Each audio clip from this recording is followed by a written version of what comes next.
Virtual Center for the Study of the United States Constitution with your host, Dr. Bill O'Brien.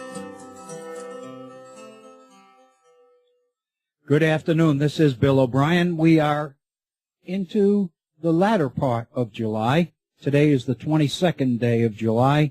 It is a Monday, and we welcome you to today's edition of the Virtual Center for the Study of the U.S. Constitution. I am Bill O'Brien, and I, first of all, want you to know how welcome you are to today's program and to the Horn as a network. I want to thank you for tuning in today. I hope that what we have planned will be worth your valuable time. We know that there are a lot of ways you could be spending your time other than spending an hour or two with us. We do have 2 hours scheduled. We will take a break between at the top of the first hour. And we do hope that we will be able to justify the time that you are willing to give us with a program that you find informative and beneficial. We hope that that is true. We do that every day. Again, I do want to begin by, first of all, letting you know how much we appreciate your willingness to tune us in, and even more so, to pick up the phone and give us a call if you have a comment to make about the issue we're discussing, an issue that we have discussed previously, or whatever. Just remember that the Virtual Center for the Study of the U.S. Constitution is a pretty broad theme, and I think you probably picked up in the 2 or 3 months that we've been doing these programs thus far. I'm sure you've pretty well picked up on the fact that we are more than willing to take a bit of license, as it were, in terms of relation. I think you'll find today's program to be something like that. I think it's an absolutely critical issue that we'll be dealing with today. Basically, it is the issue of charity and giving. And you might say, what does that have to do with the Constitution of the United States? I would suggest to you that in reality, it pretty much has everything to do with it, or perhaps it should. Maybe that's a more appropriate way of putting it. It should have more obvious connection to the Constitution of the United States than it does. We'll address some of those issues today. We would love to hear from you. We do have a phone number, the area code 304, and the number 658-3333. That's 304-658-3333. If you would like to contact me directly via my email, I'd be more than happy to hear from you. My email address, waobrien906@gmail.com. That's waobrien906, all one word, I-E-N for O'Brien, 906@gmail.com. I want to begin with, first of all, with a little bit of an apology to one of our listeners, and I can't basically identify who it is, and that's one of the reasons I wanted to address this on the air today before we got into anything else. I received an email from someone asking a question about the last program we did. If you remember, we were looking pretty extensively at Booker T. Washington's Atlanta Compromise speech. And an emailer contacted me via email and asked about whether, in fact, there was a transcript available of that presentation. There is not, but on the other hand, the programs are archived. If you go to the Head On Radio Network website, all of these programs are archived. And I mentioned it to Bob Kincaid, and he pointed out that if the person who sent this email would contact him at headonradionetwork.com and got into the Dropbox, all of our programs are available in the Horn Dropbox. And so I wanted to make you aware of that. In seeking to respond to the email this morning, what I wanted to say is all the programs are archived, although there is not a formal transcript of the program. And I was responding to the email, and inadvertently I deleted it rather than hit reply. I hit delete. And I was unable to recall who sent the email. So I thought the best thing to do would be to begin our program today by going on the air in expressing my apologies for not responding directly to the email. But I'm hoping that that this will suffice. And again, if you contact Bob Kincaid at headonradionetwork.com or bobkincaid@gmail.com, Bob will alert you on ways to get archived access to our programs. They are available in a variety of ways, many of which I'm not really sure about, to be honest with you. I listened to Bob's intro several times, and he talks about a number of ways to access the program and the archives of the program, and most of them are fairly alien to me, but that's my problem, not your problem. So, but I did want to, first of all, thank the person who sent me the email and raised the question, and let you know that I was making an effort to respond to it, and I just made an error. And in talking to Bob, he made the point that I told him that I was going to open the program today with this comment. I appreciate anybody asking for a transcript of the program. Of course, the irony is that a transcript of the program implies a script, implies that the program is a lot more carefully scripted than indeed ours is, or at least this one is. And at the same time, I apologize for that, but at the same time, I'm kind of glad about it as well, because it seems to me that there's something about overly scripting a program to such an extent that it almost becomes reading pre-written material, and I don't want to deal with that. I can't deal with it, and I don't expect you to deal with it either. So in a sense, I have a general idea as to where we might go, but what might happen on the way there, and how long it'll take to get there, and whether in fact we'll be able to finish it within the 2 hours we have allotted each day, is something I don't know until it actually happens. But again, I appreciate your interest. I appreciate your willingness to sit down and send me an email. And I apologize for inadvertently deleting this one. I do make a suggestion. If you are interested in the Booker T. Washington Atlanta Compromise speech, then by all means just go on the internet on Google and just Google Atlanta Compromise speech 1895 Booker T. Washington, and you will get numerous links to the actual text of that particular speech. And if you were tuned in that day, you know that I quoted extensively from it, as I will today. One of the things that I've learned, and I've been teaching history for more than half a century, and one of the things I've learned recently, more so than I kind of knew it anyway, but I think each year, each semester that goes by, I learned it more, and especially having completed the prison grant, I'm more convinced of it now than ever, that the more reliant we can become on primary source materials, the better. What I'm trying to avoid is commentary that other people make about a particular source. I would much rather you get access to the source. I give you the website or the link to it, and rather than respond in a general way to text that you don't have, I feel that it's very, very helpful to present a portion of text here during our program and respond to it at the time in a way that is most appropriate and most timely. I hope you agree with that, because that's really the direction that I've been heading in for a number of years, and I'm more convinced than ever. I think one of the things that I really want to avoid is the tendency that is so epidemic in so many different places, and that is the idea of paraphrasing and putting words into people's mouths or on paper that they didn't really say or that they didn't really mean. We tend, as we are all human beings, and obviously there's a tendency to read into things sometimes, things that we think ought to be there or are there just not expressed clearly, or things that we believe the author of the text would have said if that author knew better, or whatever. And for whatever we use as a justification for it, there's a tendency on the part of many of us to read things into people's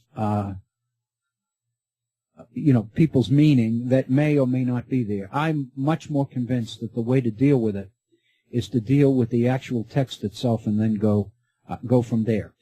Ironically, and I don't know whether ironically is the proper word here, but that's what many of the more conservative members of the Supreme Court are arguing in their whole idea of originalism, that we need to go back to the original intent of the founders as much as possible.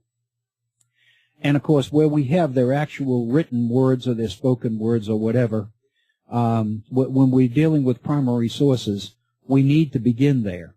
It seems to me that to cast aside the primary source and give someone a summary of what the primary source says is very, very dangerous, because there's always something lost or gained or changed in the translation. How many times have we heard examples of this where people are asked a question about a particular incident, and every time somebody relates that story, it changes a little bit. So by the time you get through 4 or 5 examples of that, the story that you're hearing has no relation or very little relation to the original one.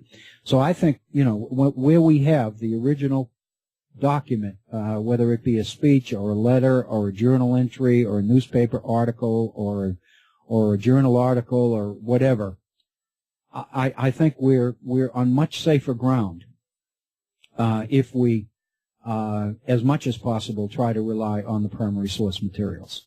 One more thing that I debated whether we ought to go into this in more detail, and I made a decision not to do that. But you'll remember last week we spent the better part of a program on the criticism of Howard Zinn, the history of Howard Zinn, by the former governor of Indiana, who is now recently, as of January of this year, president of Purdue University. And if you remember, we spent an entire program, pretty much an entire program, on the emails which surfaced from 2009 and 2010 about efforts to affect curriculum within the public schools of Indiana as well as higher education within Indiana. And there's obviously been a lot of reaction to that particular incident, pro and con. I've mentioned this many times. I am a member of a professional organization called the National Association of Scholars. It is based in Princeton, New Jersey, at Princeton University. Actually, the home office now has moved into Manhattan, into New York City. But most of the contact that I've had with the organization has been on the campus of Princeton University, because before the offices were moved to New York City, they were in Princeton, New Jersey. But anyway, that's neither here nor there.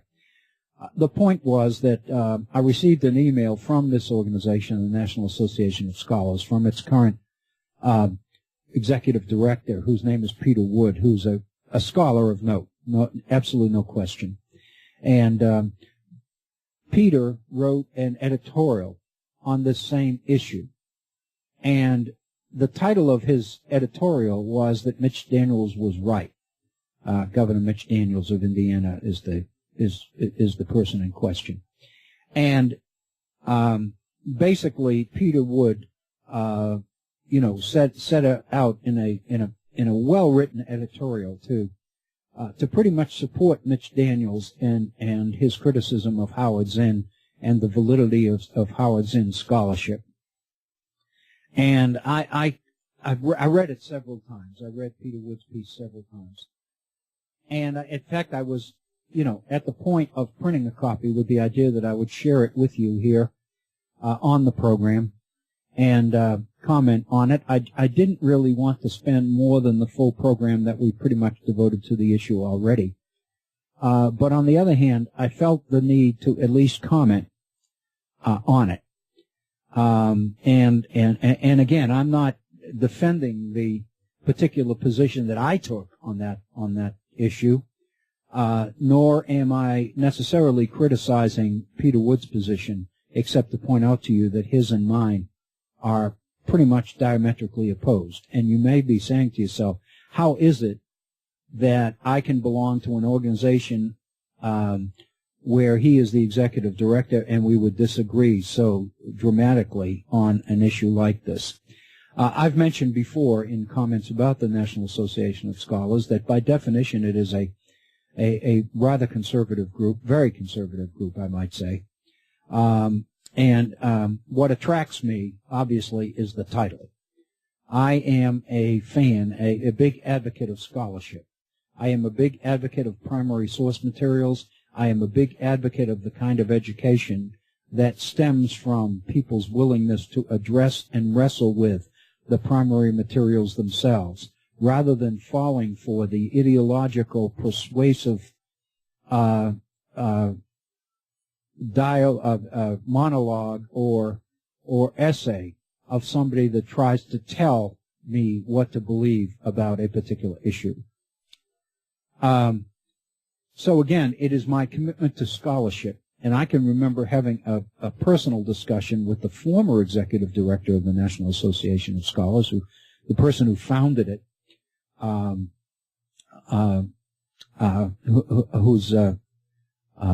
whose last name is Balch, and is a good friend of mine. But he and I had a discussion one day about this issue. In fact, he visited West Virginia a few years ago, and we spent the day visiting friends of mine in higher education. And Steve Balch was obviously looking to recruit members for the National Association of Scholars, and we spent the better part of a day together. We've spoken and exchanged emails numerous times since then. But the thing that I mentioned was that after spending the better part of a day together, Steve made the comment to me in the car. We were driving from one place to another, and he made the comment to me that we tend to ideologically disagree in so many different areas. It's unbelievable that we would both be comfortable being members of the same organization. And I responded to that by saying essentially what I just said, which is that I am very, very much committed to the idea of scholarship and to the value of scholarship and to the integrity of the scholar, him or herself. And I believe as much as possible that people will gain a tremendous amount if they go back to the original source and don't just read ideology. It's the same kind of thing as tuning in to a particular left-leaning or a particular right-leaning network on a regular basis all the time and just listening to person after person after person that's driving home the same ideological position on issue after issue. It's very, very dangerous because what it does is reinforce our values, and it seems to me the only way we can learn is when our values are constantly being called into question and we are constantly required to reflect on our own values and why we believe and why we think the way we think on particular issues. And so that seems to be the issue that he and I have in common. And what I pointed out to Steve in the course of our conversation was where we basically differ is he believes that true scholarship is going to lead one to his political persuasion. I tend to believe just the opposite. So he is the retired director of the National Association of Scholars, which is a very prominent conservative group committed to the idea and the value of scholarship. And I am here with you on the Head On Radio Network on a regular basis talking about the Virtual Center for the Study of the U.S. Constitution. It is ironic in so many ways that there are clear similarities and differences between the organization, between myself. And with that in mind, I read with interest Peter Wood's, who replaced Steve Balch as executive director, by the way. I read with interest his essay on Mitch Daniels and on the whole controversy over Howard Zinn and whether Howard Zinn belonged in professional schools that prepare our teachers, or whether it belonged at all in our K through 12 schools or whatever. And in the course of his essay, his critical essay, Peter Wood cited a number of very, very prominent historians, liberal historians, people who ideologically and politically would tend to agree with Howard Zinn, yet people who took issue with Howard Zinn's scholarship. One of them was a professor at Harvard University, Oscar Hanlon, who's one of the most noted early American historians in the nation's history. And he wrote a blazing, absolutely brutal criticism of Howard Zinn's People's History of the United States when it first came out in 1980, same year that we elected Ronald Reagan, I would point out. And Oscar Hanlon's, I reread this weekend Oscar Hanlon's review of Howard Zinn's book, and it is pretty powerful in its criticism. However, the point that I would make is that it is written as much as anything else from a political or an ideological point of view, as much as it is from a professional point of view. I say this for very, very important reasons. By definition, scholarship, I'm speaking about the historical profession here, but I'm sure that it applies to other professions as well, other disciplines as well. But one of the things I've noted over the years is that, when you go to professional conferences and you hear papers delivered and then people who are on panels whose job is to criticize the paper in question, by definition, professionals are always able to come up with pretty substantive criticisms of colleagues. They may agree ideologically with the point of view being taken, but there's always some basis on which you can find fault with a particular point of view, even when it's the point of view that you happen to agree with. I'm struck, this is a personal story, with a very, very good friend of mine who is a dean at a Midwestern University of Missouri, actually.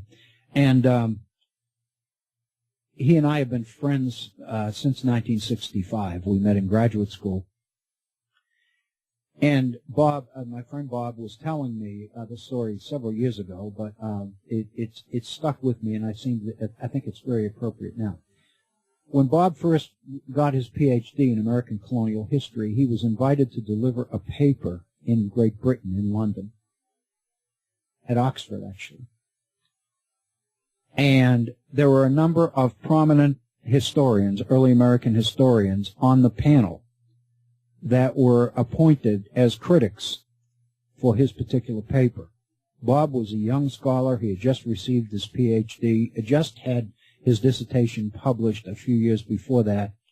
Bob was new in the profession, and he was very, very comfortable with his scholarship, very comfortable with his dissertation, very comfortable with his book. His book had received very, very positive response from the profession, among people, professional historians that Bob personally respected very much. Obviously, there were some criticisms and some disagreements, but generally speaking, the reaction to Bob and his scholarship, at least in this early point in his career, was very, very positive. And because of that, he was invited to deliver this paper in Great Britain, which is quite an honor. And there were a number of historians on that panel whose job was to criticize his paper. And several of them did. A couple of them, basically were very, very supportive of his paper, but that's what you expect at a conference. If nobody had anything to say, if what you said was all there was to say, then the profession wouldn't be around very long. So, obviously, anyway, one of the critics on his panel was a very, very well-known American historian. And when it was his turn to get up and read his criticism of Bob's scholarship, Bob was taken aback by the fact that the review, the criticism, was scathing. It was absolutely scathing, to the point that Bob was unnerved by it. As a young scholar, who was listening to one of the most prominent people in the field literally tearing him to pieces in front of this professional conference. Bob said, I was thrown by it. I wouldn't be now, but at that time I was thrown by it because his criticism seemed to be so much more important to me than some of the more positive responses of other people on the panel. This was the guy whose support I wanted because I felt that it would help me a long way in the profession. And instead of that, not only did he get criticism, but it became very personal criticism. And in the process, as the way Bob explained it to me, he said basically this particular historian actually found him, nitpicked some of the things I had said and criticized me for errors that were indeed errors, but they were rather minor errors. Some of them were typographical, clearly typographical. And his point was that it was almost like he was on some sort of a vendetta to destroy me as a scholar. And as Bob pointed out, I knew who he was, but he had no idea who I was. I'd never met the man in my life. And his comment to me was that when the critical paper was finished and the historian in question sat down, another scholar got up. Bob said that, to be honest with you, I can't even remember his name. He said, I'll be indebted to him for the rest of my professional life. But he said, I can't remember what his name was. But he basically was as complimentary about what I had written as was the first critical. And Bob said it meant so much to me. And I so appreciated it. Since that time, this was 30 years ago, so since that time, Bob said a number of professional papers given and a number of publications and various other things. And he now is considered to be one of the people in the field that people look to for wisdom and ideas and insight and all the rest of it. And his point is that he oftentimes thinks back to that situation, and he points out that clearly there was an agenda that was unfolding there. And as Bob said, the agenda clearly was not mine. It was the person who was criticizing my paper. And, I've had a lot of years to reflect on it, he said, and I've pretty well concluded that this is true. The point I would make, and this is my point about the Peter Wood criticism of Mitch Daniels' rather, vital criticism, and I say that vital, very, very deservedly. Criticism of Gordon Wood, not Gordon Wood, of Howard Zinn scholarship. It is always possible to criticize, especially if your job is to criticize. And so for Peter Wood to cite 3 or 4 prominent historians who were critical of Howard Zinn as a scholar and point out that 2 or 3 of them were actually ideologically very supportive of Howard Zinn's position on scholarship. Howard Zinn was one of the most outspoken critics of the war in Vietnam, as some of you may remember. And he just passed away a few years ago. He retired from Boston University several years ago. And so Peter Wood's comment is even people who ideologically agreed with Howard Zinn were critical of the scholarship in this book. And I read the piece 3 or 4 times, and what I kept dwelling on was the fact that in the profession, this kind of thing goes on all the time. I would say something else. I would say that the fact that certain people, even though they were critical of the scholarship, ideologically were in the same camp as the author, as Howard Zinn, it would be unprofessional for a person to review a book or an article and base the review on ideological agreement or disagreement. the reason that it is called a profession, and the reason professional historians are awarded the title of professionals, is because they have earned the right to speak about the profession and about other people, about ways that other people practice the profession. It is not a matter of ideological agreement or disagreement at all. It is an insult to the scholarship of Howard Zinn or anybody else to make it a point that the people who I'm citing who criticize you happen to agree with you. It is their job as professionals to offer criticism. When that criticism becomes ideological, it ceases to be professional. It becomes personal. And the irony is, I read Oscar Hanlon's 1980 review and criticism of Howard Zinn's book. And as much, I've read several of Oscar Hanlon's published works. I respect him as a historian. I respect him a little bit less for the ideological basis on which he criticized Howard Zinn's people's history of the United States. It was clearly a diatribe. And for a person, a historian of Oscar Hanlon's stature, to do that, even though it was 33 years ago in 1980, tends to demean him a little bit in my eyes, and I regret saying that. There's absolutely no question that Oscar Hanlon was more taken with what Howard Zinn was saying than with the scholarship. He basically, the criticism went beyond professional and became ideological. And the fact that Peter Wood would emphasize that some of the critics of Howard Zinn actually agreed politically or ideologically with Howard Zinn, that really is immaterial.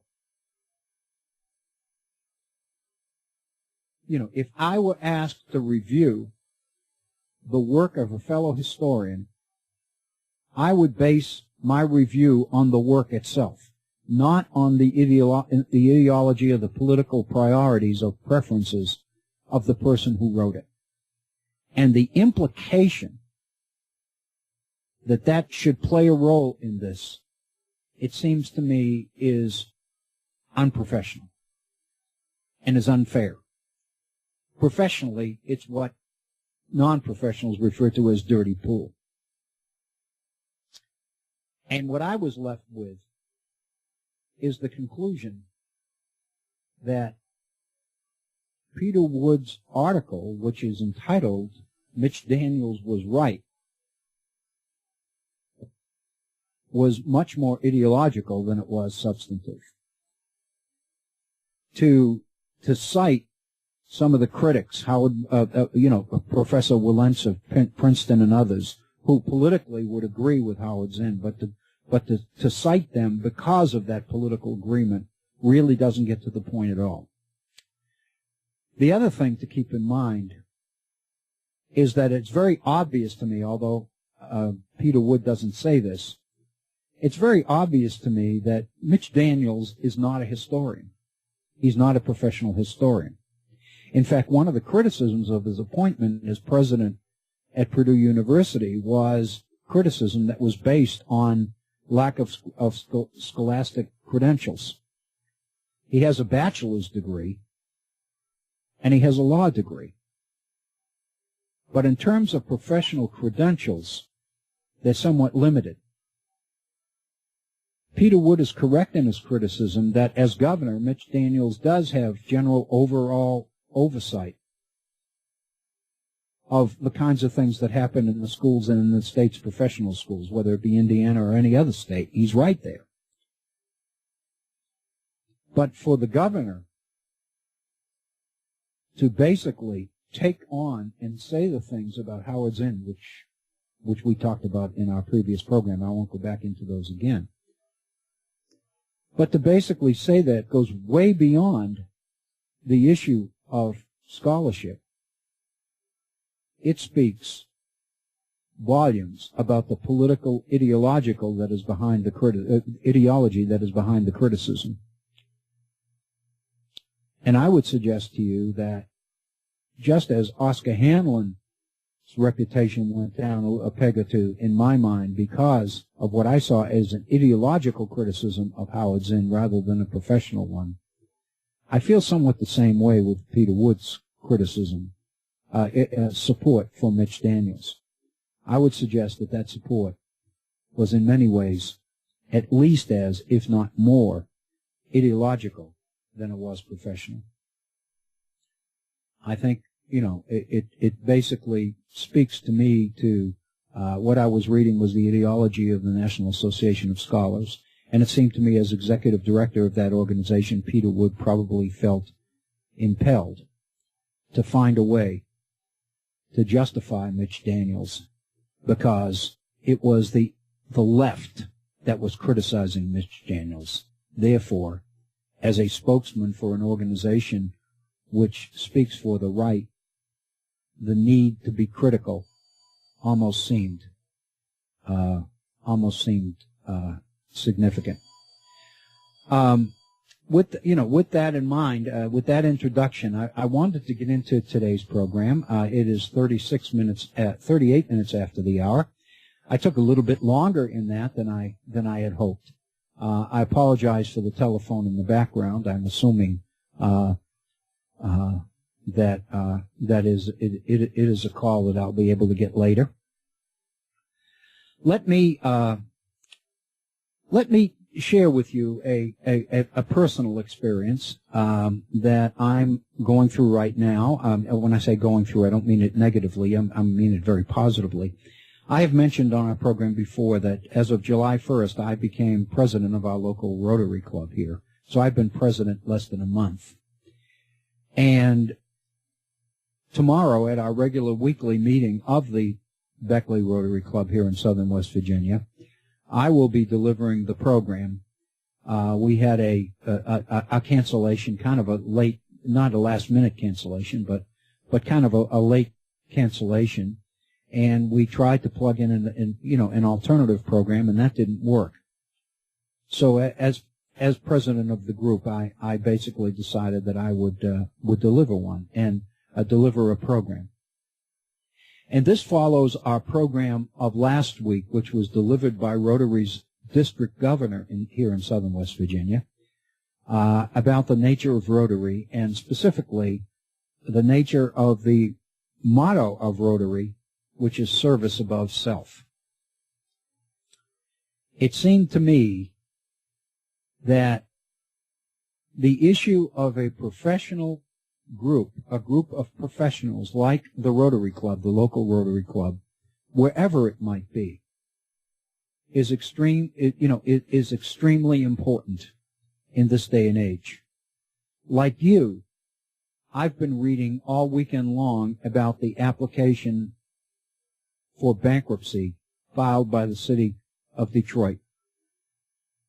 Like you, I watched some of the programs over the weekend when the Republican governor of Michigan, appeared and explained not only the basis for Detroit's application for bankruptcy, but what the implications of it are for the people who will be most directly affected by it. And some of the questions that were asked on some of the national talk programs over the weekend were questions like, with this bankruptcy, will that mean that vital services will be cut? Will policemen's positions be eliminated? Will firemen's positions be eliminated? Will teachers' positions be eliminated? In other words, the significance here surrounding the application of a major American city for bankruptcy, it seems to me, is very, very significant about something very, very important in our nation, in our world. I'm not going to get into this because I think this would be an aside. But an economist that I read fairly regularly is Paul Krugman in the New York Times. Paul is is considered to be, rather a liberal economist. He's on the left side of the political spectrum when it comes to economists. And Paul Krugman's take on the application of the city of Detroit for bankruptcy reminded him of the recent financial situation, the financial trauma associated with a somewhat similar situation with the nation of Greece. As you remember, it wasn't all that long ago that the nation of Greece was threatening bankruptcy as well, if its debtors were not willing to restructure debt in such a way that Greece was given an opportunity to pull out of this. And Paul Krugman's position is that there's a tremendous similarity between the municipal situation in the city of Detroit right now and a similar situation surrounding the bankruptcy situation of the nation of Greece within, as part of the recent international recession. And his point is not so much that the particulars of the two situations are that similar. What Krugman's point is that many people who have a political agenda associated with this will make connections and point out similarities which may or may not be helpful.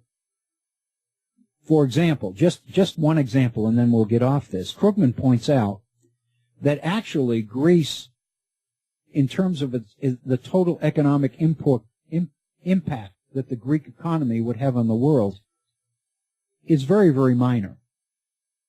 He points out that the entire economy of Greece is about half again as large as the economy of Detroit. In other words, in the world of nations, Greece is a rather minor player. So the question is, what caused the bankruptcy trauma within the nation of Greece to reverberate throughout the European Union, throughout major countries of the West, like Great Britain and Germany and Spain and France and Italy and all the rest of it, including the United States? Why is it that an economy that, relatively speaking, is rather insignificant when you look at the entire economy of the European continent, why did the Greek bankruptcy threat become so incredibly powerful and immense and have the kind of impact that it did on the economy of major nations of the West? And his point was that it became more a political issue associated with the application for bankruptcy that Greece was filing than the reality of the situation called for. And his concern is that the same situation might happen within the United States as far as the bankruptcy filing for the city of Detroit is concerned. And indeed, in this morning's New York Times, Bill Keller, who was former editor of the editorial page of the New York Times, Bill Keller writes a brilliant piece and draws a similarity between the situation in Detroit and the situation in New York City. And he points out that even though New York City's economy is so much bigger and so much more powerful than is Detroit's, the fact of the matter is the same kind of situations which seem to be producing the crisis in Detroit exist in New York and in Boston and Atlanta and Philadelphia and Baltimore and Washington, D.C. and Chicago and L.A. and many other major cities in America. What we're talking about here is the potential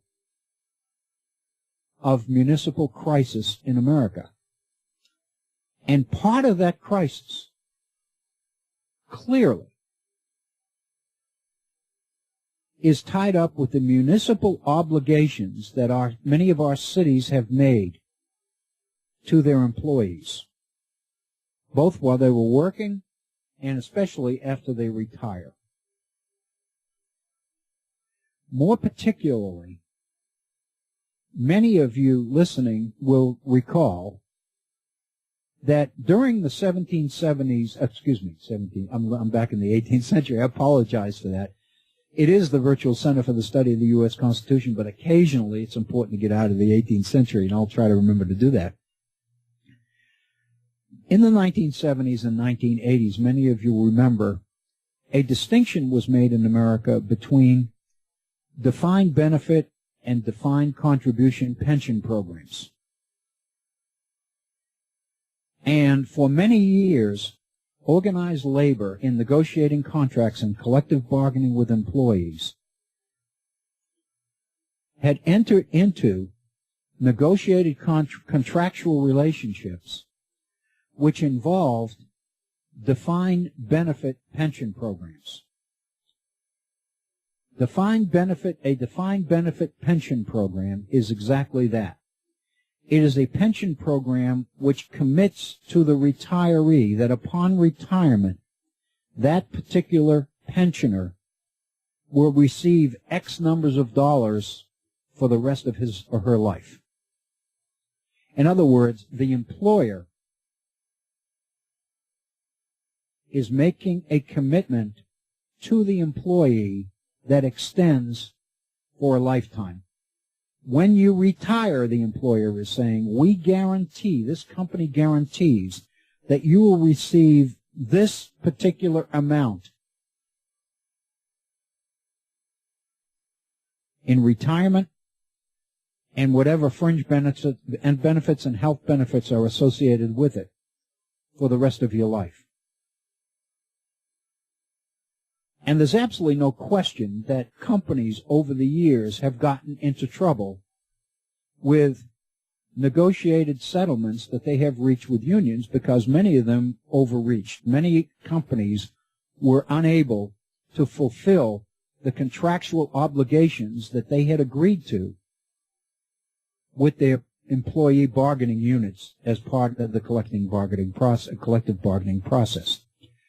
Well, not only did private employers and organized labor enter into defined pension programs, but so also did public entities, public employers, be it municipalities, counties, state governments. Many states and many municipalities entered into similar defined benefit pension programs. One of the things to keep in mind here is that these, in spite of the rhetoric that we hear about these programs, the fact of the matter is a pension program is not something that is totally funded by the employer. The employee also contributes, usually on a matching basis. An employee puts a certain percentage of his or her paycheck into retirement, and part of the reality was that the employer theoretically would match that contribution, and many of the larger employers would employ investors whose job it was to invest these pension funds into the kinds of stock market ventures that would generate the returns that would make it possible for the employer to meet the obligations of the contract in question. Well, the fact of the matter is, as we read about Detroit's recent application for bankruptcy, one of the things that is being clearly pointed out is that in recent years, for all practical purposes, defined pension programs have pretty much disappeared from private sector obligations. Most private sector employers over the last 20, 30 years have found ways to shift from defined benefit pension programs to defined contribution programs. What that means is that the employer would put up so much money, and the employer would put up, so the employee would put up so much money to his retirement program, and so also would the employer. Oftentimes it was a match, but it necessarily didn't have to be. Sometimes employers would put up a percentage of what the employee put up. The point of this was that in the course of this particular activity, this particular shift, something that we now take for granted in our day-to-day vocabulary, something called the 401k, came into existence. All of this stems from the Tax Reform Act of 1986 that was passed during the Reagan years. At that time, Congress, in the Tax Reform Act of 1986, made major changes in the relationships between employers and employees, relationships which, very honestly, were not really understood that clearly by a lot of people. But the effectiveness of these changes was that many employers insisted in collective bargaining and were able over the years to get their union, their workers, to agree to buy into the 401k idea in preference to the defined benefit pension plan that existed. And one of the arguments that employers made in support of this was that a defined pension retirement program was an employer-specific program rather than employee-specific program. In other words, the employer owned the pension program, not the employee. And the result was that if you, as an employee, left the employment of that particular company, oftentimes you forfeited your pension plan. It stayed there. You left. So one of the major arguments used to sell the transition to 401ks was the idea that the employee would now own his or her own retirement plan. It was your money. The employer would agree to put in a portion of it, but basically it was your retirement plan, not your employer's. And as such, if you moved from one employer to another, you could take your 401k with you because you owned it. It was a commodity. It was your property. And company after company in negotiated settlements, contractual settlements over the years, was able to, company after company was able to get its employee union to buy into this change. Many employees, bought into the concept that owning your own retirement program was something that everybody valued. The whole idea was that as the owner of your own 401k, you could invest in the stock market yourself. You could take advantage of some of the 14 and 16% returns that some of the wealthiest Americans were reaping from the stock market. You could become a player in this stock market gamble. It is gambling. I mean, you're investing with the, you're investing in the stock market. It's a gamble. You can win, but you can also lose. But the argument was that over the years, the stability of the stock market was such that you could almost take to the bank the fact that if you left your money in there long enough, eventually you would make money. And employers bought into this, and unions were more than willing to sign on to what became known as defined benefit retirement programs rather than defined contribution retirement programs rather than defined benefit programs. No longer was the employer guaranteed X dollars every week in retirement, because what you received was going to be dependent on how successful your investments in the stock market were.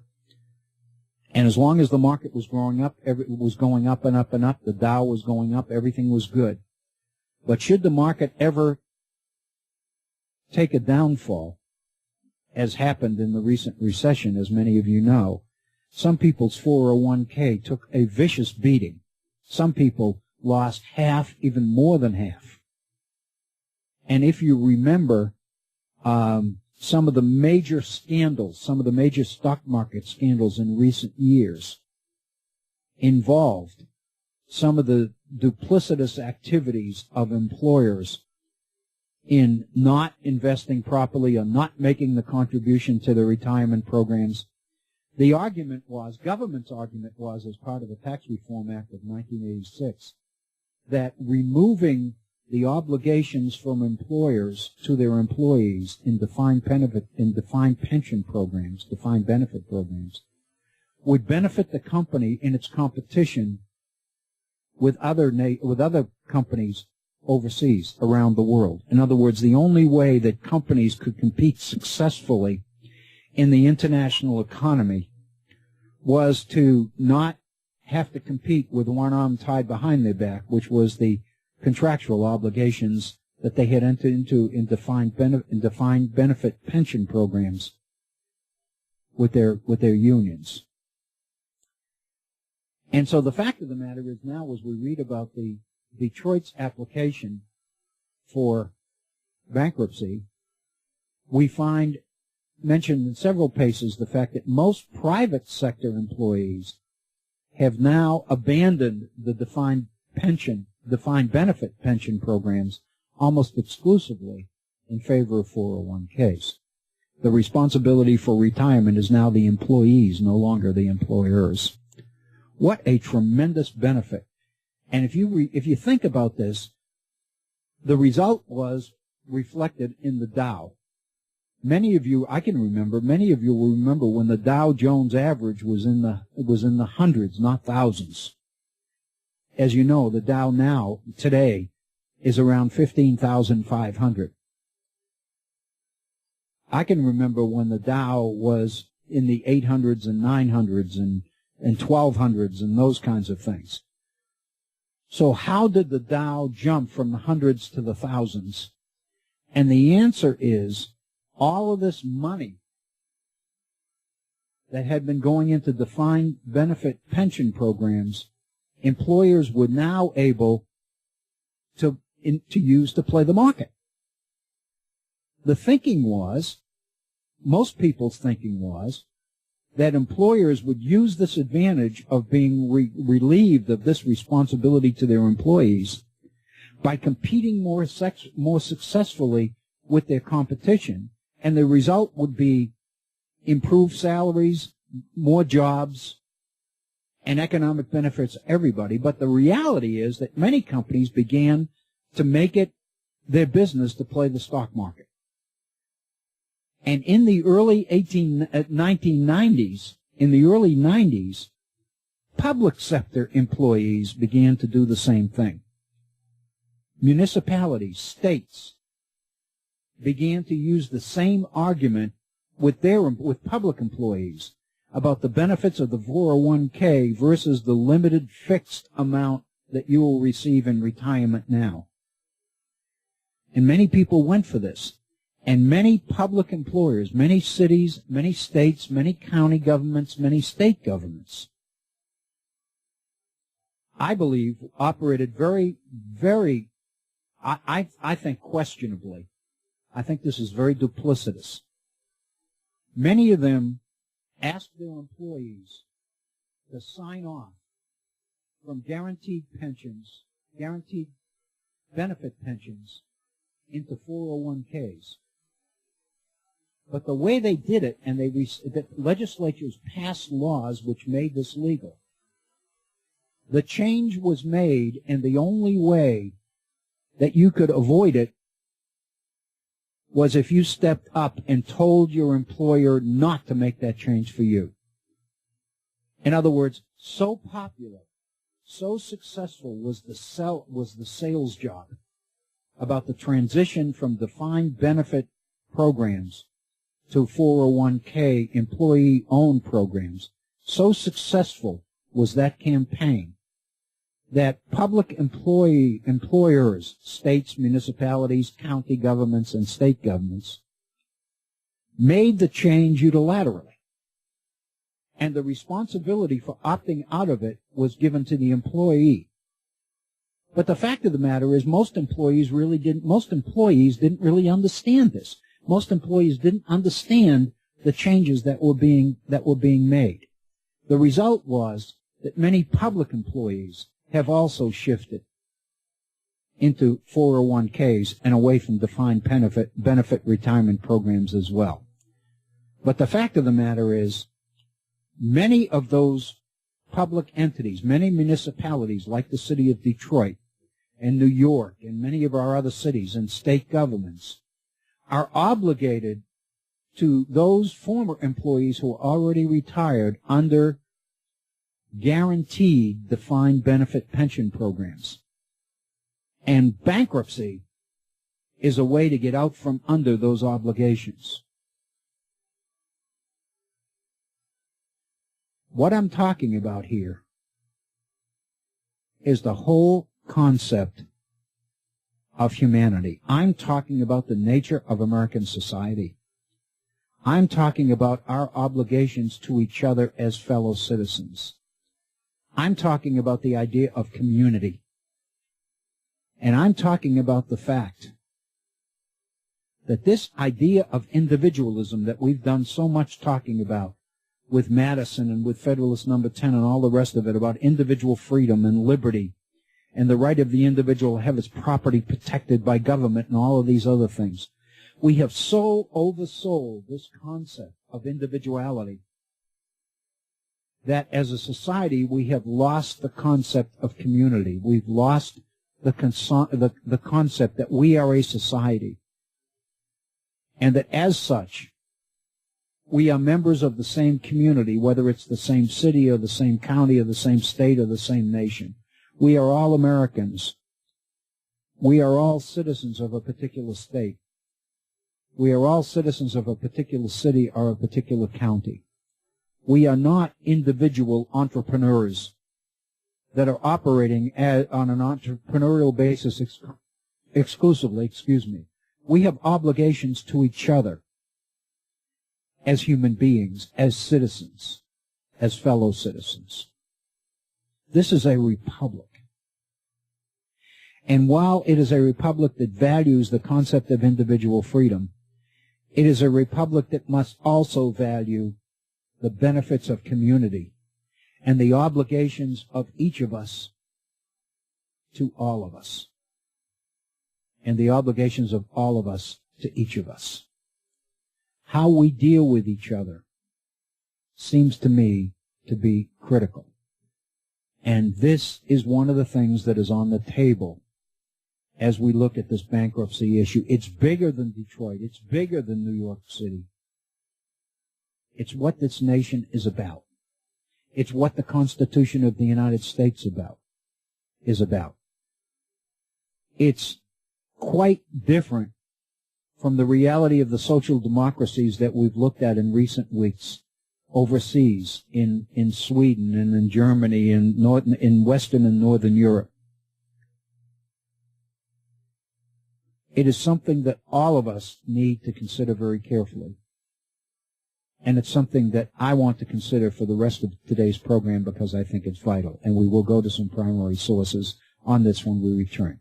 Right now, we are at 3 minutes after the hour. We've reached the top of our first hour. Let's pause and take a 4 or 5 minute break and give all of us an opportunity to stretch and kind of reflect on where we've been and think about where we might be going.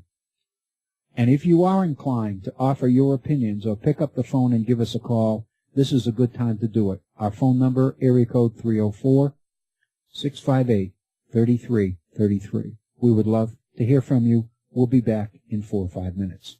I'm Bill O'Brien. Please stay tuned. Thank you and welcome to today's second hour of the Virtual Center for the Study of the United States Constitution. I'm Bill O'Brien. If you're just joining us, thank you for joining us. If you've been with us since the beginning of our first hour, we thank you for staying with us.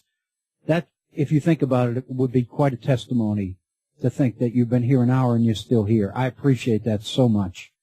And I realize that many people listen to our programs on iPods and recording devices later on, and they go to the archives and all the rest of it. More and more that's true. That's the nature of the world we live in. So that kind of means that these programs and these separate hours have to kind of exist on their own, so to speak. It's important in planning the programs and in delivering them as well. So I want you to know that I appreciate it. I'm doing everything and will do everything that we can do to make this more meaningful and beneficial for you. If it's not benefiting you, then obviously we have some work to do.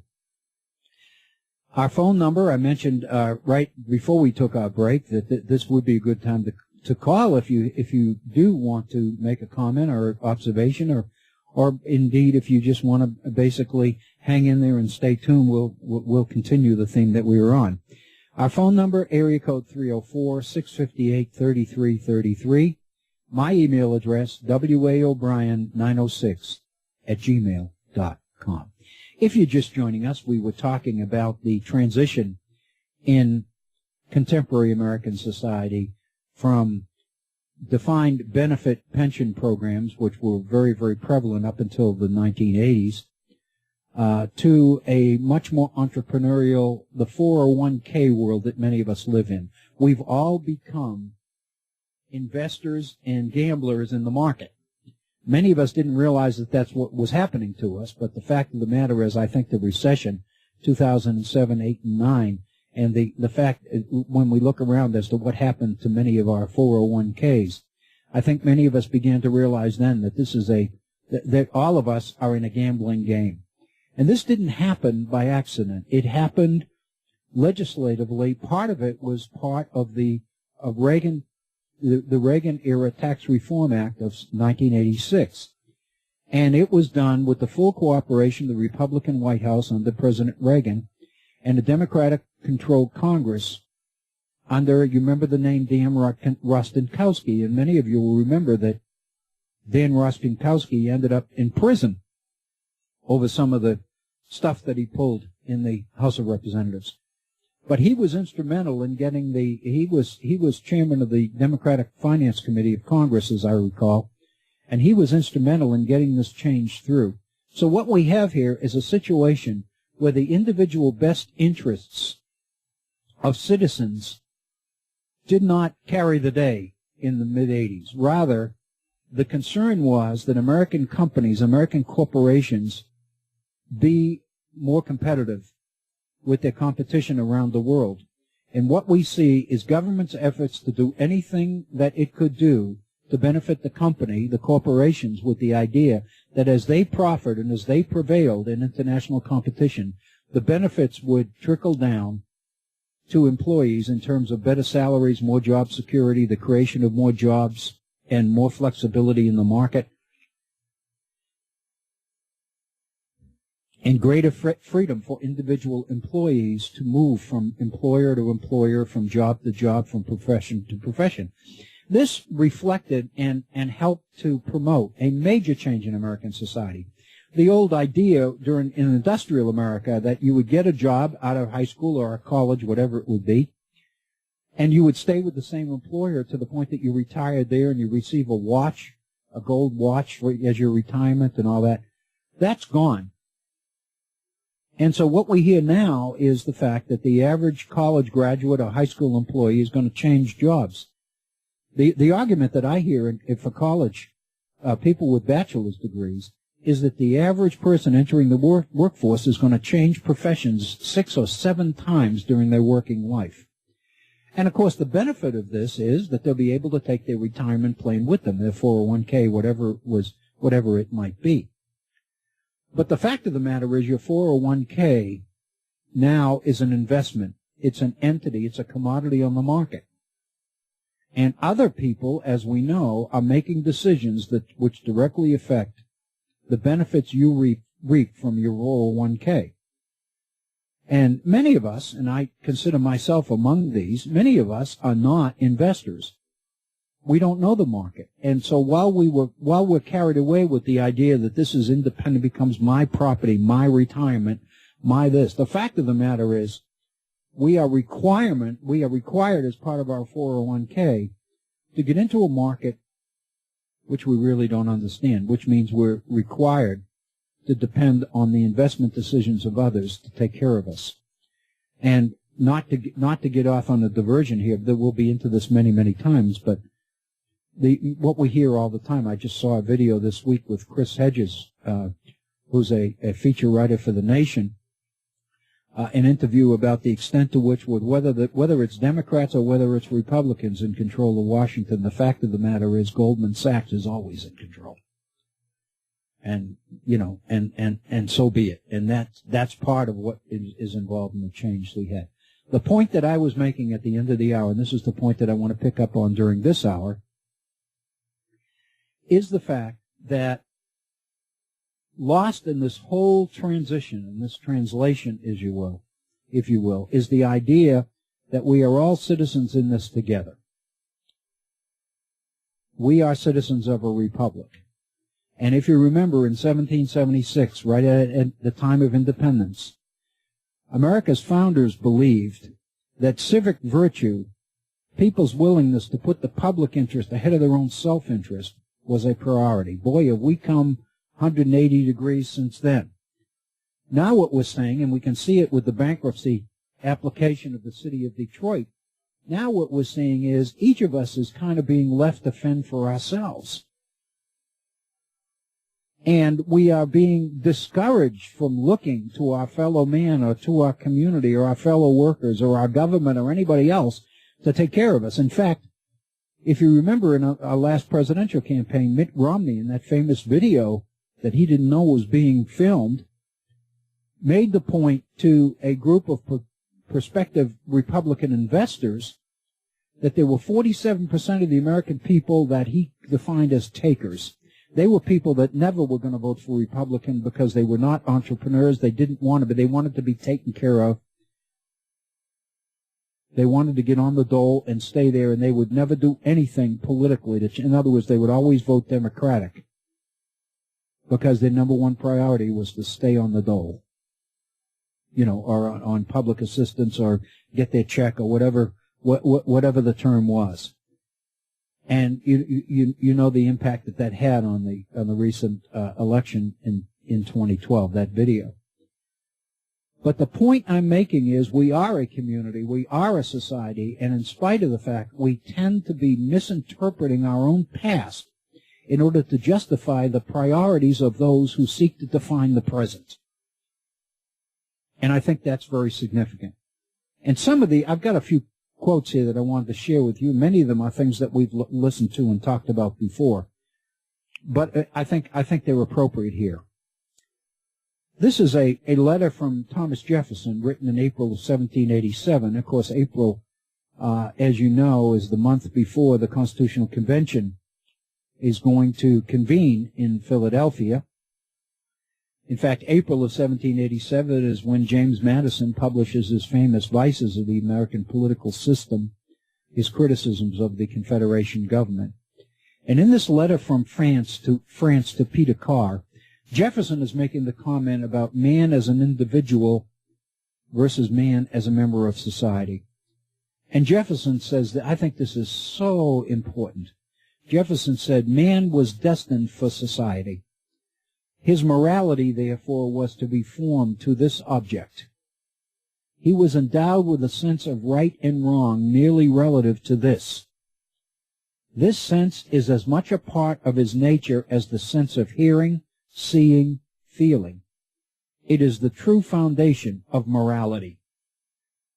We are not just individuals. We are not only individuals who must be left free in order to experience entrepreneurial success. We are more than investors. We are more than property owners. We are more than property seekers. We are citizens in a society, and as such, we have obligations to other citizens in that society. And Jefferson is emphasizing that in 1787.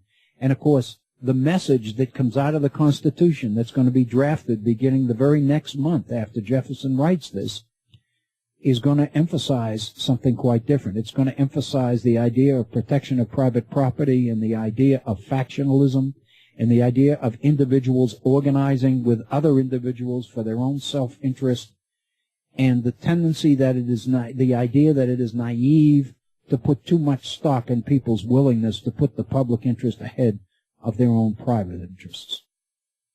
Jefferson is pointing out that man's morality is formed around the idea that man is a social animal. Man is destined for society, not to live in a vacuum all by himself. And Jefferson says this sense is as much a part of man's nature as the sense of hearing, seeing, or feeling. It is the true foundation of morality.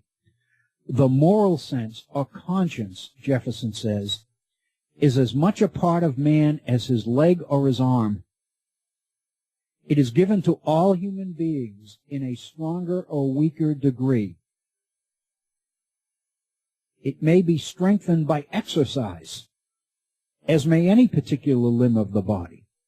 Just as you can do squats to exercise and strengthen your legs, or just as you can lift weights in order to strengthen your arm and shoulders and your chest, so also you can strengthen man's moral sense, man's commitment to his fellow man, man's commitment to society and to the benefits of the society as a whole.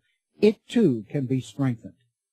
This sense is submitted indeed in some degree to the guidance of reason, Jefferson said, but it is a small stock which is required for this, even a less one than we call common sense. State a moral case, this is very important, state a moral case to a plowman and a professor. The former will decide it as well and often better than the latter, because he has not been astray by artificial rules.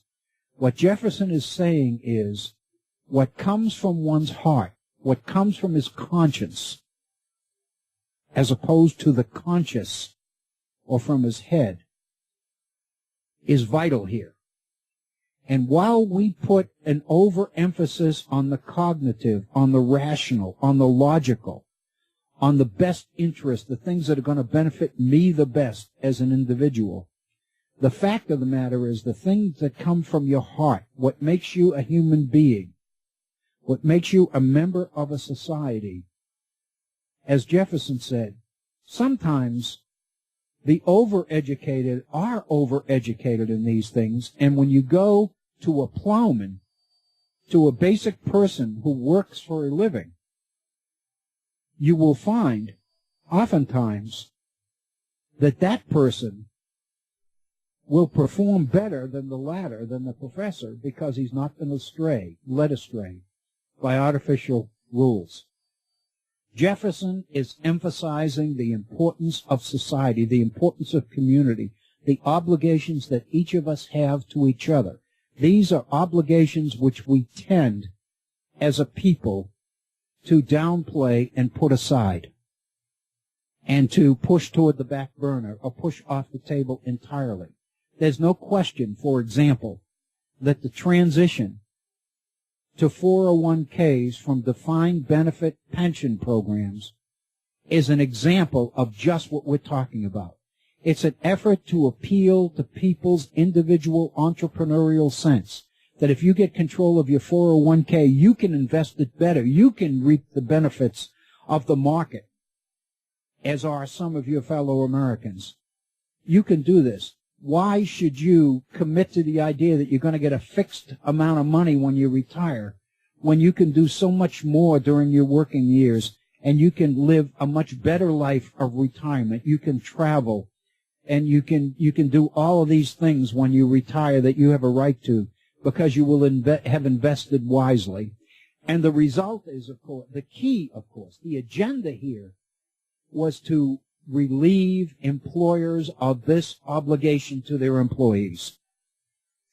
That's what we're seeing here in West Virginia, for example, in the case that has been getting so much attention here, which is the Patriot Coal case. We talked about this a few weeks ago, that Patriot Coal has filed for bankruptcy, and part of that bankruptcy filing is to terminate its obligations to its retirees and their families. And there have been public demonstrations at Patriots' corporate offices in St. Louis and many of the demonstrations back here in West Virginia. As the United Mine Workers is looking for allies from organized labor. But it's very important to recognize that the allies are tough to find. That one of the things this is what we've been talking about in previous programs, about the whole idea of contractual negotiated settlements between employers and employees. Employers have been very successful through the years in pitting faction against faction, group against group. The result is that each group has become more than willing to settle for what's best for it, irrespective of what happens to other people. So the fact of the matter is, while companies were filing for bankruptcy and terminating their obligations to their retirees and to their employees over the years, oftentimes the UMW was not there. Until now it's hitting the UMW, and they're wondering why they're not getting support from other examples of organized labor. And the fact of the matter is, labor is disorganized, and it got to begin to think together rather than continue to operate successfully. If you remember the deal in our last program, we talked about Booker T. Washington's Atlanta Compromise speech. His basic premise was, his basic agenda was to send the message to the white South that if you allow us, African Americans, to participate in the economic development of the South, the future for Southern way of life, for the Southern economy, is unlimited. But if you don't, if you choose to play the race, continue to play the race card, the separate but equal card, then we will be an anchor, and the potential development of the South will be hindered as a result. And as we know, that's exactly what happened. This has been happening throughout various aspects of the labor movement. It's not happening as yet in Northern and Western Europe in the social democracies. And that goes back to the email that we were focusing on in previous weeks from Scott in Sweden. And you remember the story that he tells about Toys R Us coming to Sweden, and none of organized labor and all these different facets would handle this stuff because they saw the potential of what was going to happen if they didn't all hang in there together. And what we're seeing is the reality of a society that doesn't hang together. And part of this goes back to the idea of John Locke and the idea of property and the purpose of government to protect private property. We talked about this before, and I'm not going to spend a whole lot of time going through it again. But let me read John Locke's explanation of why and how private property comes into existence. John Locke says, though the earth and all inferior creatures be common to all men, this is John Locke now, protection of private property. John Locke says in his second treatise, though the earth and all inferior creatures be common to all men, yet every man has a property in his own person.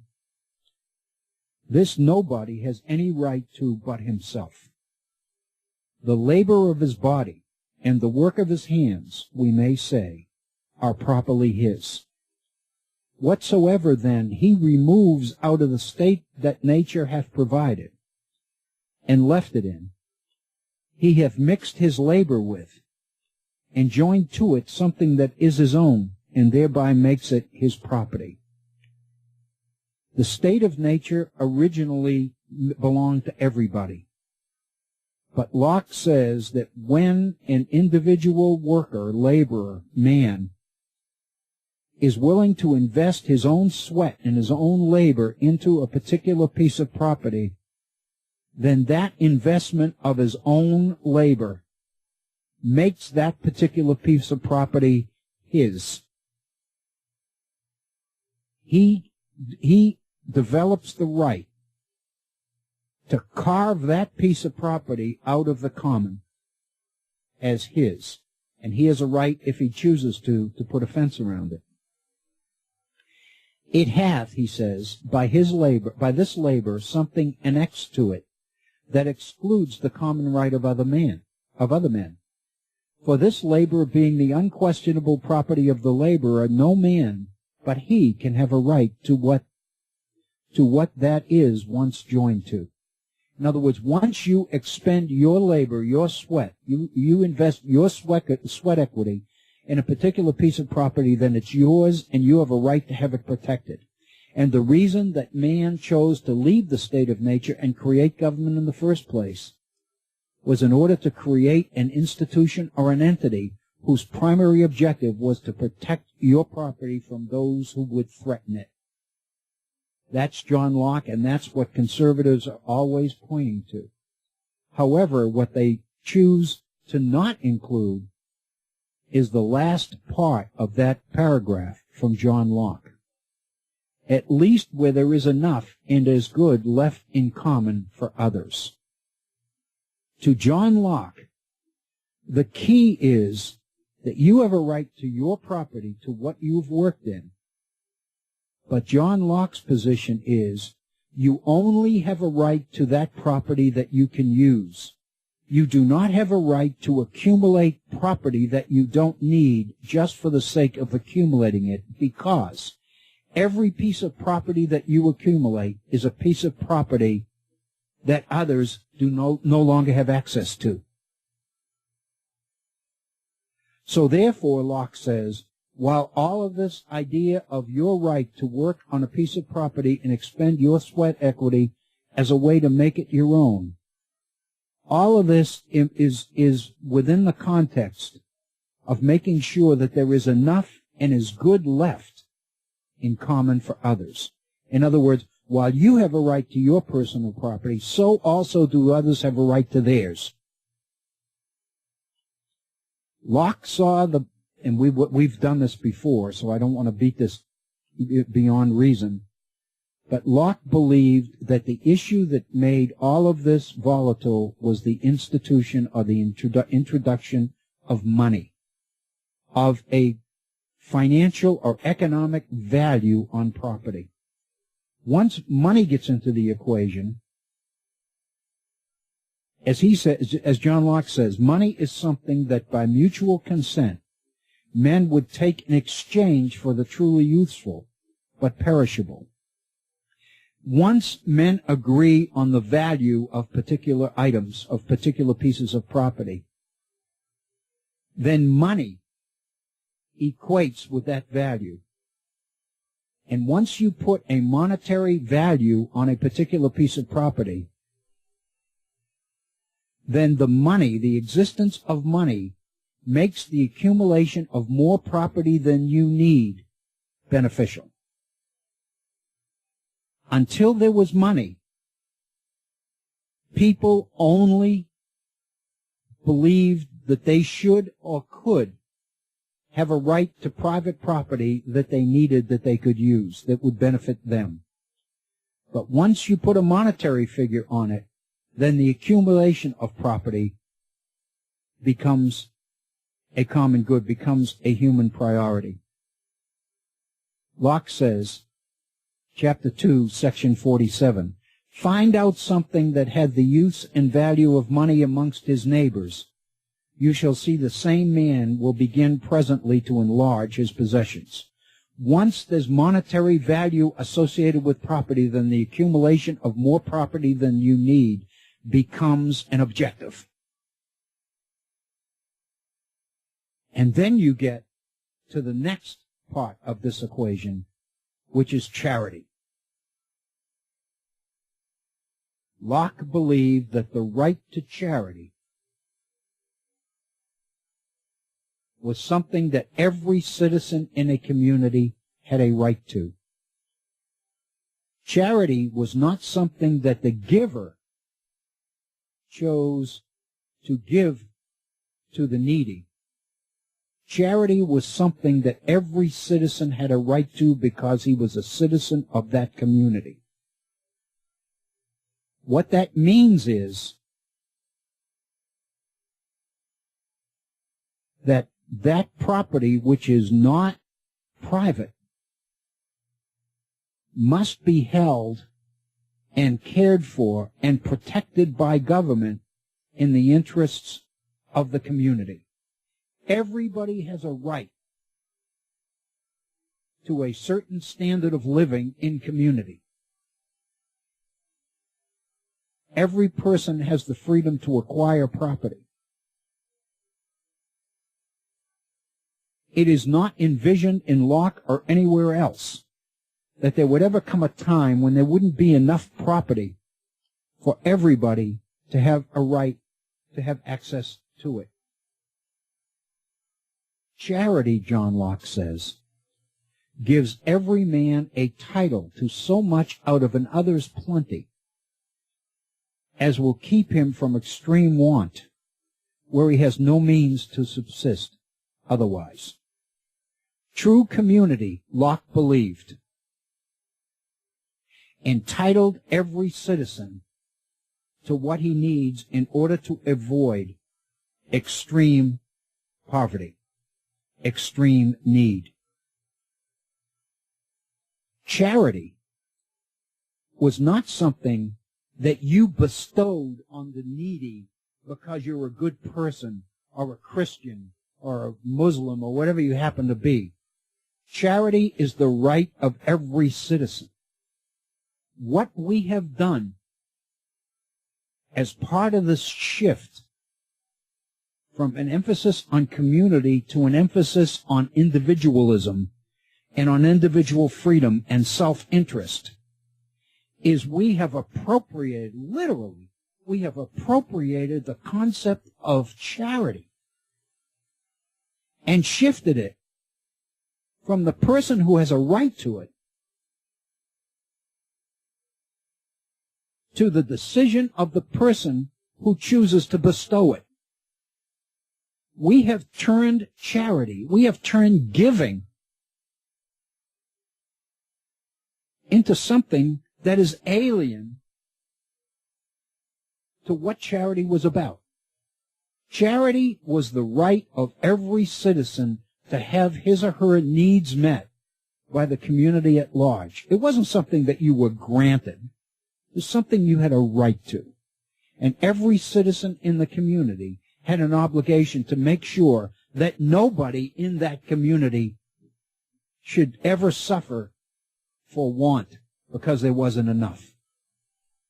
So when we talk today about whether people have a right to education, whether people have a right to a job, whether people have a right to health care, if we really practiced the concept of community as it was originally intended in history, everybody would have a right to have these basic needs met.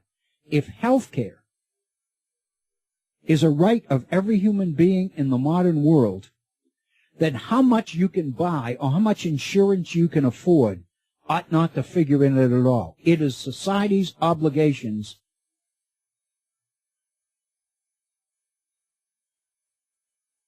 That was a reflective moment, otherwise known as a period for a private clearing of the throat.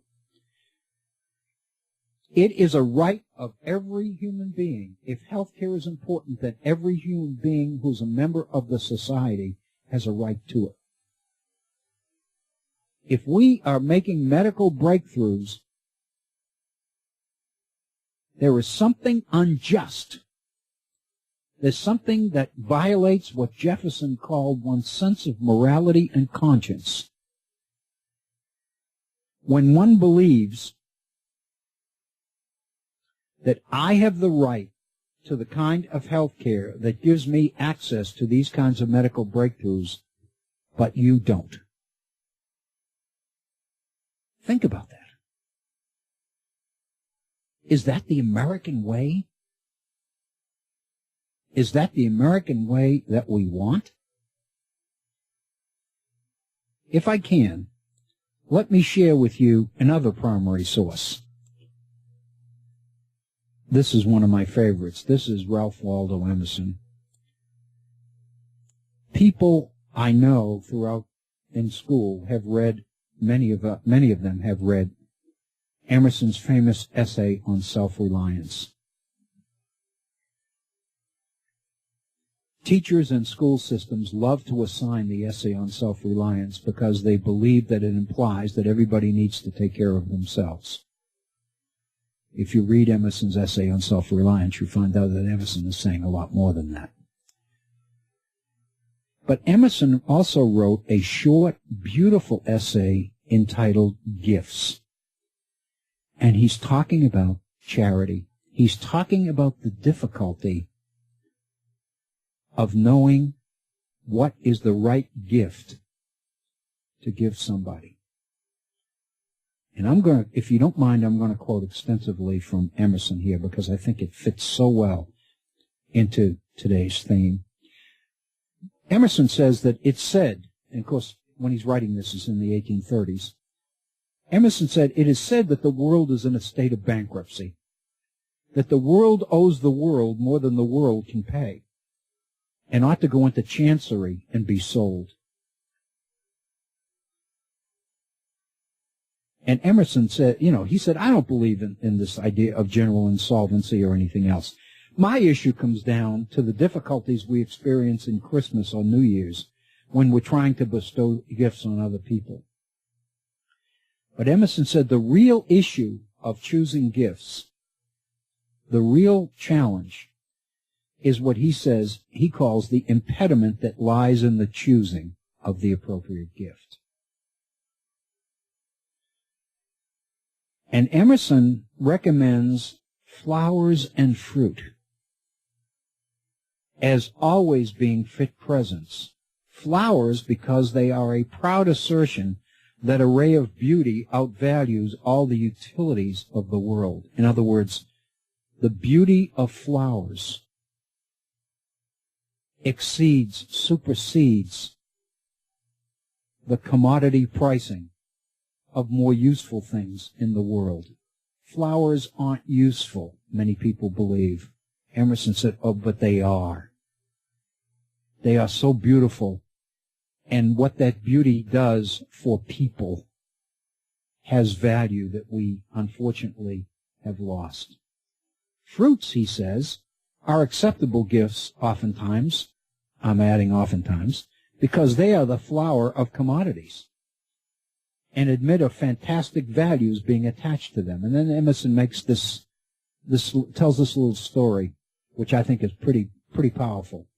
If a man should send to me to come 100 miles to visit him, and should set before me a basket of fine summer fruit, I should think there was some proportion between the labor and the reward. There's something about fruit, the value of fruit, the beauty and the need and the enjoyment that goes with it.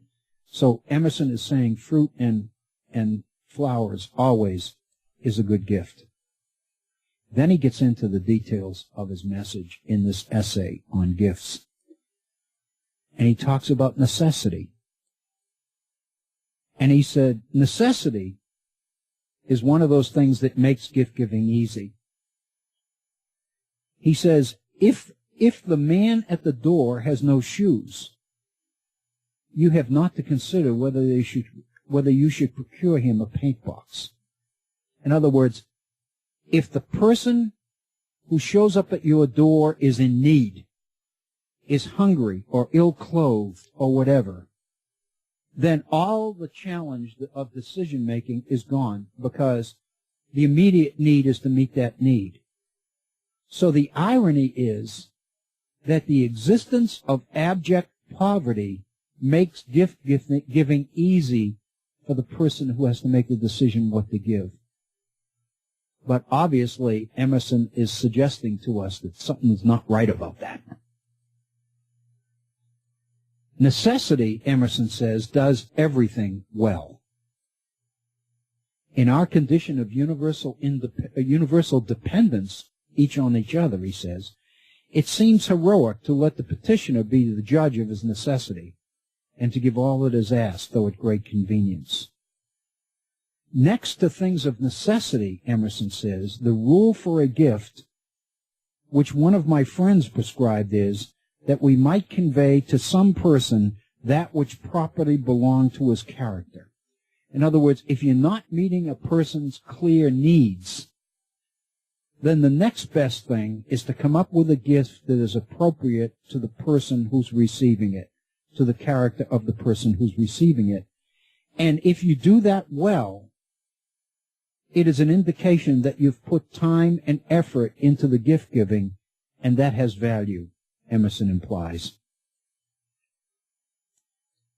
Then he becomes critical, and he says, but our tokens of compliment and love are for the most part barbarous. Rings and other jewels are not gifts, but apologies for gifts. Think about that. Rings and other jewels are not gifts, but apologies for gifts. The only real gift is a portion of thyself. Emerson goes on, thou must bleed for me. Therefore, the poet brings his poem, the shepherd his lamb, the farmer corn, the miner a gem, the sailor coral and shells, the painter his picture, the girl a handkerchief of her own sewing. This, Emerson said, is right and pleasing, for it restores society in so far to the primary basis when a man's biography is conveyed in his gift, and every man's wealth is an index of his merit. But Emerson said, it is a cold, lifeless business when you go to the shop to buy me something, which does not represent your life and talent, but some goldsmith's. This, Emerson says, is fib for kings and rich men who represent kings, and a false state of property, to make presents of gold and silver stuff as a kind of symbolic sin offering or payment of blackmail. Emerson says that most of us oftentimes are actually insulting the receiver of the gifts by what we give them, because the gift has lost its true meaning. The law of benefits, Emerson says, is a difficult channel, which requires careful sailing or rude boats. It is not the office of a man to receive gifts. How dare you give them? Emerson says. We wish to be self-sustained. We do not quite forgive a giver. What Emerson is pointing out is that when we give a gift to someone else, we are demeaning that someone else, because we are denying that person the love and consideration that recognize that that person is worthy of us. I have a right to expect that you will bleed for me, Emerson says. Not that you will give me a token. What he calls later in his essay, a fairy token. That's not a gift. It's the exact opposite of a gift. Now Emerson is into the idea of a real community, of what being a human being in a society of other human beings is all about. Emerson says, we ask for the whole. Nothing less will content us. We arraign society if it did not give us, besides earth and fire and water, opportunity, love, reverence, and objects of veneration. We are equal to you. We are all citizens in this together. As such, you do not demean me by giving me what you want to give me. Rather, I want you to give me what you would give me because you love me, and the reason I know that is because I love you the same way, and whatever you give me demeans the love that we really ought to have for each other.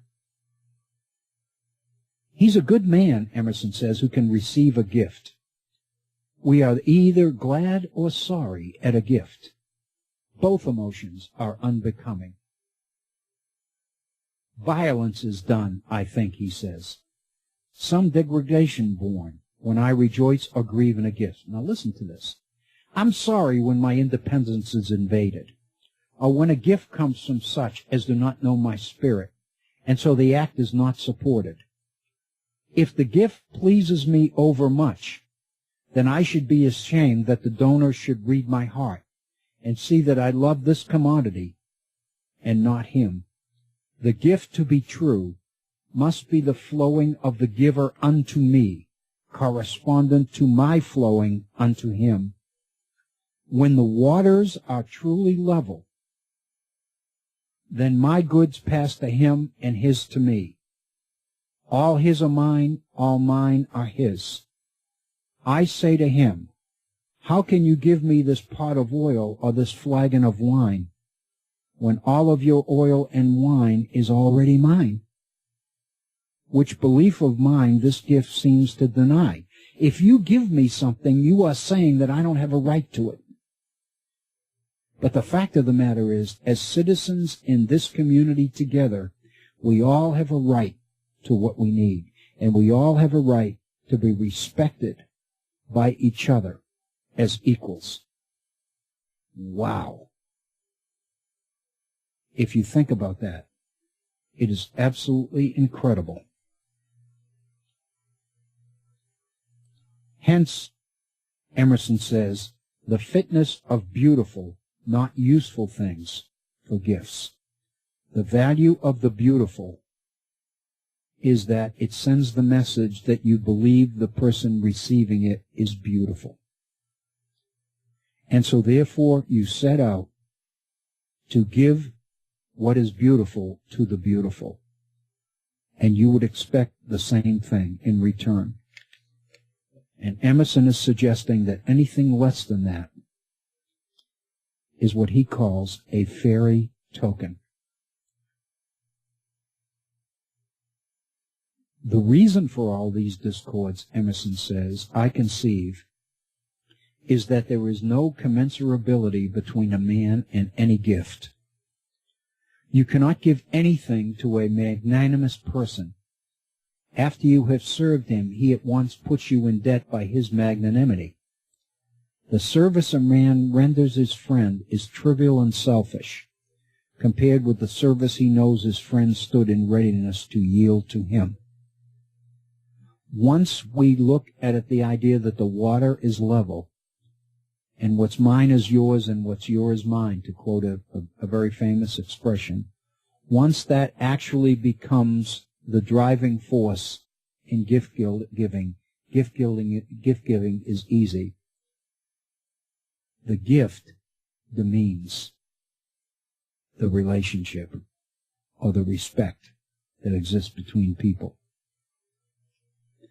I fear to breathe any treason against the majesty of love, Emerson says, which is the genius and God of real gifts.